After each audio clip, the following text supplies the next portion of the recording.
Hola, buenos días. Eh, el siguiente video va a ser la continuación del video de variables de estado donde se explicó la ecuación de salida. En este video lo que vamos a hacer es hacer una implementación numérica en MATLAB. Vamos a graficar las variables de estado, la ecuación de salida, etcétera, y lo vamos a comparar con Simulink para ver que está correcto. Entonces lo primero que vamos a ver es la regla de integración que vamos a utilizar. El ejercicio que se resolvió es este que está aquí. Es una red que tiene dos mallas, tiene una fuente, tiene dos resistencias, dos inductancias y una capacitancia. Entonces, el voltaje en el capacitor es la variable de estado X1, la corriente en L1 es la variable de estado X2, la corriente en L2 es la variable de estado X3. Y habíamos llegado a este sistema que está aquí. En el video anterior también les mostré cómo se calculó la ecuación de salida, pero por lo pronto lo que queremos es resolver este sistema de ecuaciones para, una vez que ya tengamos el comportamiento de X1, X2 y X3, meterlo en la ecuación de salida y calcular todas las salidas, voltajes y corrientes. Bueno, el método que vamos a ver es el más simple, considero yo que es uno muy sencillo de programar y de entender. Es el método de Euler, que básicamente consiste en lo siguiente. Tenemos las ecuaciones diferenciales, ¿sí?, del lado izquierdo. Estas dependen de X, de Y y de Z. Y si nos damos cuenta, la segunda también depende de X, de Y y de Z, es decir, están acopladas, ¿sí? ¿Qué es lo que está pasando exactamente en nuestro sistema? Cada una de las ecuaciones diferenciales depende de las variables de estado de las otras ecuaciones. Pues por eso podemos decir que está acoplado. Vamos a poner condiciones iniciales que, a diferencia de cuando se resuelve esta red de forma analítica, aquí es muy sencillo, una vez que ya está funcionando, cambiar las condiciones iniciales del sistema. Y la recursividad de la ecuación es esta que está aquí. Vamos a hacerlo de forma numérica, de forma recursiva, es decir, vamos a calcular punto por punto, donde H, recordarán por sus materias de métodos numéricos, de análisis numéricos, que H es el delta de tiempo que se utiliza. Entonces es bien sencillo programarla porque el siguiente punto va a ser igual al punto anterior más H que multiplica a la función tal y cual está calculada aquí. El siguiente punto para Z también se calcula igual. Ahí hay un error, déjenme borrar de aquí sería N nada más.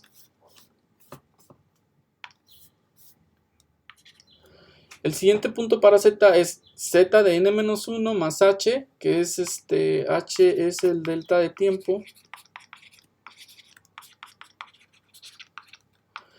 F y G pues son las funciones que calculamos aquí. Por ejemplo, ¿cómo quedaría aplicado al ejercicio que estamos haciendo? Sería X de N es igual a X de N-1. O sea, en realidad es muy sencillo.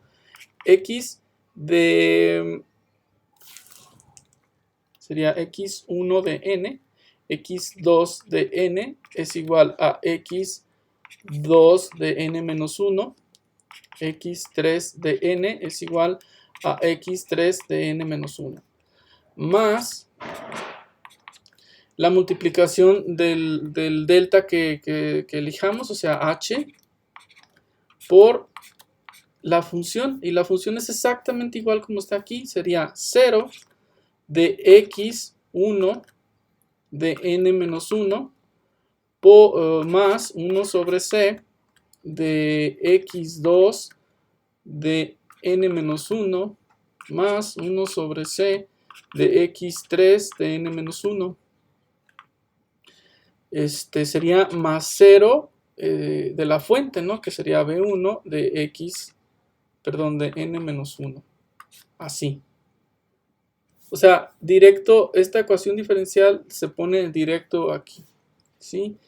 En la segunda parte, pues es igual, prácticamente lo podemos repetir aquí como X x de 1 de n menos 1 más x2 de n menos 1 más e ir poniendo los factores, que es x3 de n menos 1 más b1 de n menos 1. Aquí sería x1 de n menos 1 más x2 de n menos 1 más x3 de n menos 1 más b1 de n menos 1. Por ejemplo, podríamos observar que la fuente solamente tiene aquí, entonces aquí directamente sería 1 entre L1, 1 entre L1. Para la segunda ecuación es menos 1 entre L1, menos R1 entre L1, menos R1 entre L1. Aquí sería menos 1 entre L2, aquí sería menos R1 entre L2, aquí sería menos R1 menos R2 entre L2. De hecho, hay una forma de hacer todo esto muy sencilla, utilizando de forma matricial, solamente que lo que quiero es que vean cómo se sacan las ecuaciones, ¿sí?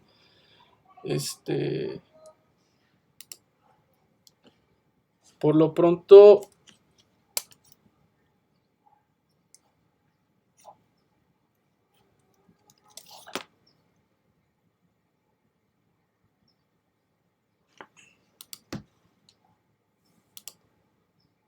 dejen cerrar el WhatsApp.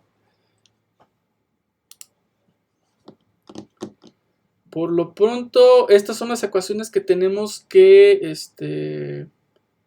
nosotros programar en MATLAB. Obviamente, esto es una recursividad, ¿sí? Cuando hablamos de n, hablamos de un punto. Entonces, nosotros tendremos que hacer un for, ¿sí?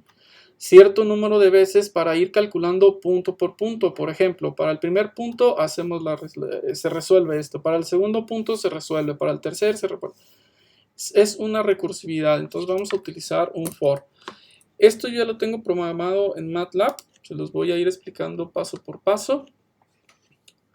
Tengo CLC, Close All y Clear All, ¿sí? Entonces, como datos, primero tengo el delta de tiempo. Yo escojo un delta de tiempo pequeñito, 1e a la menos 5. El tiempo de observación, es decir, el tiempo de observación en el que queremos simularlo. Elegí 3 segundos. Y hago un vector de tiempo que arranca en 0. Tiene incrementos de 1e a la menos 5 y hasta llegar al tiempo de observación, que son 3. Después f de 0 es mi frecuencia fundamental de la fuente. Omega es igual a 2pi por f de 0 y después la incluyo aquí en el seno, ¿no? La fuente, que es f mayúscula, es igual a 100 por el seno de omega t. Ya había explicado en algunas de forma anterior que este punto se coloca en las multiplicaciones cuando tenemos una variable que es vector. Ya que lo que queremos es que me calcule esta f para todos los puntos de t, ¿sí? Después los datos del circuito que estamos resolviendo, elegí a C como punto 1, R1 2, R2 5, L1 9 y L2 1. Entonces, prácticamente lo que tenemos aquí son los datos, ¿no? Eso es sencillo. En realidad es muy sencillo la regla de programa. Después ya vamos a utilizar la solución de Euler. Entonces, lo primero que vamos a hacer es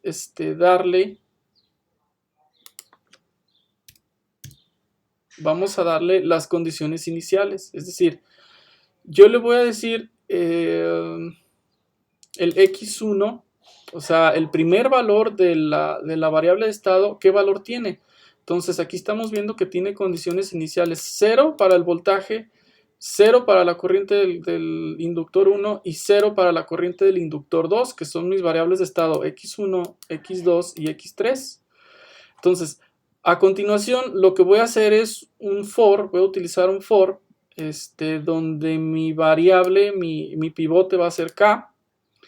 Si se fijan, por ejemplo, estas dos es exactamente igual a lo que se colocó en el cálculo, es decir, la x1 de k, es decir, si empezamos en 2, la x1 de 2, o sea, la segunda posición de mi vector es igual a la posición anterior Es decir, si K es 2, 2 menos 1 es 1, sería igual, va a llamar a esta posición de aquí y es 0, ¿sí? Por eso es la condición inicial, más el delta que multiplica exactamente a lo que acabamos de calcular. Es decir, tenemos el x1 de k menos 1, el x2 de k menos 1 y el x3 de k menos 1. Cada uno multiplicado por el factor que le corresponde de acuerdo a lo que calculamos, por 0, por 1 sobre c, por 1 sobre c. Aquí es menos 1 sobre L1, menos R1 entre L1, menos R1 entre L1. El segundo ya tiene fuente, entonces se pone 1 entre L1. Aquí lo podemos observar. Viene siendo esta matriz. 1 entre L1 por la fuente. La fuente también se pone discretizada porque estamos resolviendo punto a punto. Si notamos, aquí se está llamando a la fuente de k-1. Por ejemplo, para el primer valor, que es 2, estamos llamándole a la f de 1, es decir, al primer valor de la fuente. Entonces, en realidad es muy simple de resolver. Las soluciones se están guardando en este vector. El tamaño digamos, del for va a arrancar en 2, va a tener incrementos de 1 en 1 y va a llegar hasta el tamaño de t, es decir, al número de muestras que yo estoy analizando de acuerdo a este vector que se realizó aquí, ¿sí? Es decir, si yo le doy más tiempo de observación, este vector t va a crecer, se va a hacer más grande, y este for pues lo tiene que resolver hasta el tamaño de t. Esto es lo que significa esta función, length de t. Básicamente es eso. En la figura 1 estoy ploteando el tiempo con la primera variable de estado en azul, el tiempo con la segunda variable de estado en rojo, el tiempo con la tercera variable de estado en cian, y ponemos una leyenda. Es bien sencillo programar la ecuación, la solución con Euler, ¿no? Lo que seguiría es programar la ecuación de salida, ¿sí? La ecuación de salida también ya la tenemos, fue la que calculamos en el video anterior. Básicamente aquí sí lo estoy haciendo de forma matricial, me pareció más sencillo. Se coloca el primer renglón, segundo renglón, tercer renglón, etcétera, hasta rellenar toda la matriz C. Después coloqué este vector. Aquí se puede poner punto y coma entre cada uno de ellos o utilicé la traspuesta, ¿sí? Para hacerlo más sencillo. Y después la salida es exactamente como está la ecuación de salida. Es la matriz C por el vector de estados, que ya los calculamos. Ya me quedaron el vector de estados aquí. Más D que multiplica a F. Así de sencillo. Y vamos a obtener un vector Y de tamaño 10, porque tenemos calculado aquí 10 salidas. Y las estoy ploteando a todas en la figura 2. En un for, ¿sí? Se fijan, aquí estamos llamando a todos de 1 en 1 hasta llegar a 10. Entonces, en realidad el programa es muy sencillo, muy simple de utilizar. Lo voy a correr.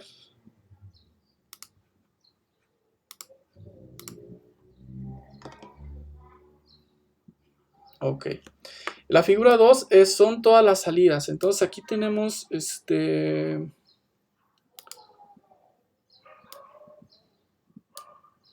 aquí tenemos alrededor de 10 soluciones, ¿sí? Como es un poco más complicado de comparar, me voy a basar en esta de aquí, que viene siendo la X1, X2 y X3, que no es otra cosa que el voltaje en el capacitor, corriente en inductor 1 y corriente en inductor 2. Entonces, estas de aquí tienen un comportamiento que se puede seguir mucho mejor en Simulink para comprobar que estemos correctos. Son solo 3, entonces está más simple. Podemos ver aquí la parte transitoria, que más o menos a los 2.5 segundos se termina en las 3. Entonces se observa bien. Lo resolví en Simulink, este mismo ejercicio, para comprobar que estemos correctos. Vamos a explicar ahora la parte de Simulink. Primero coloqué una fuente, coloqué la resistencia, el capacitor, la otra inductancia, la inductancia y la resistencia. Es sencillo, ¿no? Esto lo jalé del Simscape, de la librería que se llama Simscape. Después nos vamos a Electrical, etcétera, ¿no? Ahí están todos los elementos. La fuente, si notamos, la fuente, lo que yo utilicé aquí son 100 seno de omega t. Entonces, pues hay que colocar eso aquí. Tenemos 100 con frecuencia de 10. ¿Sí? En realidad, este bloque lo que hace es graficar un seno. Por eso solamente se pone la amplitud y la frecuencia. Esta resistencia es de 2. Esta resistencia, de acuerdo a los parámetros que le di, es de 5. Y donde viene lo interesante es aquí, que es en el capacitor, que es de 0.1. Y tenemos que seleccionar esta casilla para decirle el voltaje inicial del capacitor. Si no se selecciona, lo que va a hacer Simulink es simular la parte en estado estacionario. No nos enseñaría la parte en estado transitorio y queremos ver toda la parte. Entonces, el voltaje inicial en el capacitor es 0. Le damos OK. Este es 0.9 y también seleccionamos la corriente inicial en el inductor como 0. OK. Después este es 1 y su corriente inicial es 0. Y damos OK. Lo que estoy haciendo es midiendo. Me está midiendo el voltaje en el capacitor, que es una variable de estado. Me está midiendo la corriente en este inductor, ¿sí? Es la segunda entrada aquí al multiplexor. Y me está midiendo la corriente en el inductor 2, que viene siendo la medición número 3. Entonces, igual, los parámetros del modelado son 3 segundos. Aquí en el Power GUI, recuerden que si no colocamos el Power GUI cuando estamos simulando este tipo de circuitos eléctricos, no va a correr.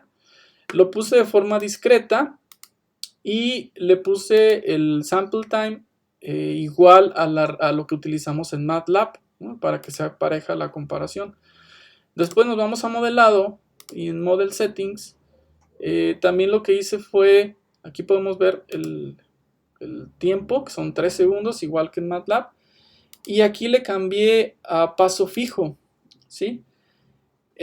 Simulink tiene digamos, son métodos ya más avanzados numéricos que tienen la posibilidad de hacer paso variable. Nosotros estamos haciendo paso fijo y de hecho escogí el O de 1, que es Euler, que es la misma regla que estamos nosotros utilizando. Y en details, en detalles, utilicé un paso fijo, le puse también 1 a la menos 5, que es el que estamos usando en MATLAB. Y pues nada, OK, y se corre. Entonces vamos a ver el resultado. Este es el resultado de Simulink. Y debería ser igual al resultado de MATLAB, ¿no? Entonces más o menos lo voy a poner del mismo tamaño. Ahí está. Estamos viendo 3 segundos en los dos. Más o menos llega a 4. Entre 0 y 0.5. Entonces entre 0 y 0.5 llega a 4.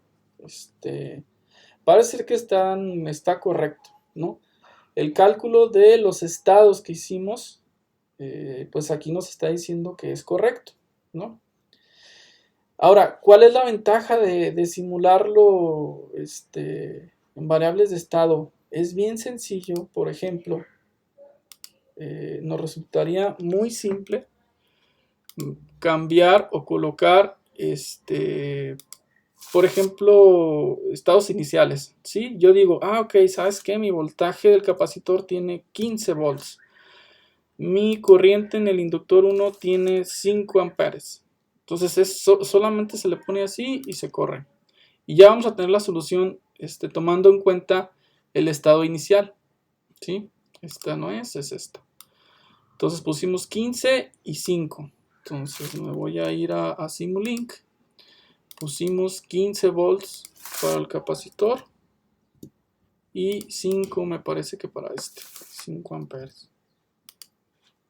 Y lo corremos.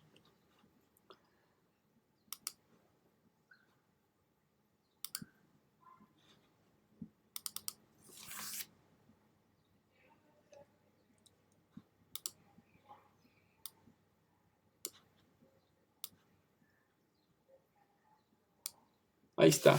De forma numérica estamos resolviendo la red con Euler de una forma muy simple. Calculamos variables de estado, calculamos las salidas y pues ya tenemos aquí la solución comparada contra Simulink y vemos que es correcta, ¿no? ¿Qué más podemos modificar aquí?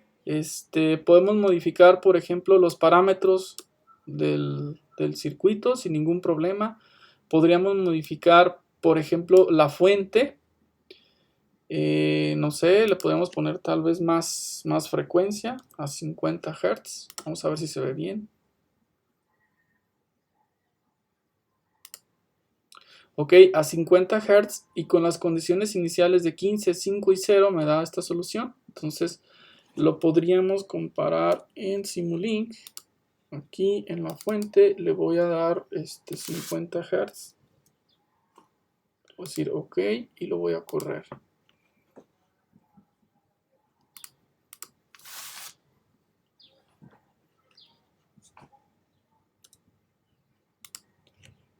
Ahí está el resultado, ¿no? de MATLAB, lo que se programó y el resultado que se obtiene con Simulink. Entonces vemos que está bien programado, bien calculado las variables de estado. La ecuación de salida pues es cuestión de hacer todas las mediciones aquí y comparar una por una, pero pues prácticamente está bien, ¿no? Vemos como, por ejemplo, aquí arranca de 15, quiere decir que esta pues obviamente es la X1, es el voltaje en el capacitor. Esta arranca en 5, es la X2, es la corriente en L1, y esta arranca en 0, que viene siendo la X3, que es la corriente en L2. Entonces está correcto el ejercicio. Incluso podríamos poner una fuente de directa, por ejemplo. Solamente que, bueno, aquí habría dos opciones. Voy a poner F igual tal vez a 100 volts. Entonces, como aquí ya es de directa, aquí podríamos quitar de K-1, porque va a ser constante. Y podría poner como comentario a esto. ¿No? Vamos a ver qué pasa ahí. Ok, acá también hay que quitar esta.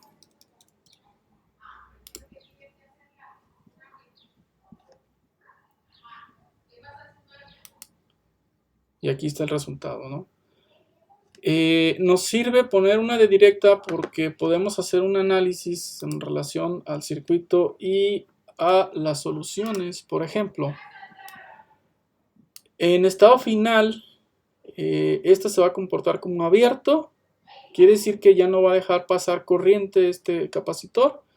Y por lo tanto, ambas corrientes, tanto la del inductor 1 y del inductor 2, se tendrían que hacer 0 en estado estacionario. Y es lo que estamos viendo aquí. Tienen un transitorio y se hace 0. El capacitor obviamente se va a cargar al nivel de la batería o de la fuente, que vendría siendo 100. Y así se queda en el estado estacionario, 99.9. Entonces, pues vemos que es correcta la simulación. Así lo voy a dejar con una frecuencia de 50, con 100 y con estas condiciones iniciales. Bueno, sería todo para este video. En resumen, lo que hicimos fue resolver la ecuación en variables de estado utilizando el método de Euler. Lo programamos, calculamos la ecuación de salida en relación a lo que calculamos con las variables de estado y lo comparamos con un modelo hecho en Simulink. ¿Sí? Entonces vimos que quedó correcto. Y las bondades que tienen las variables de estado pues son precisamente que podemos cambiar elementos, podemos cambiar fuentes, podemos poner fuentes con diferentes frecuencias, etcétera, etcétera, etcétera. De una forma muy simple. ¿Sí? Bueno, espero que les haya gustado el video y muchas gracias. Hasta la próxima.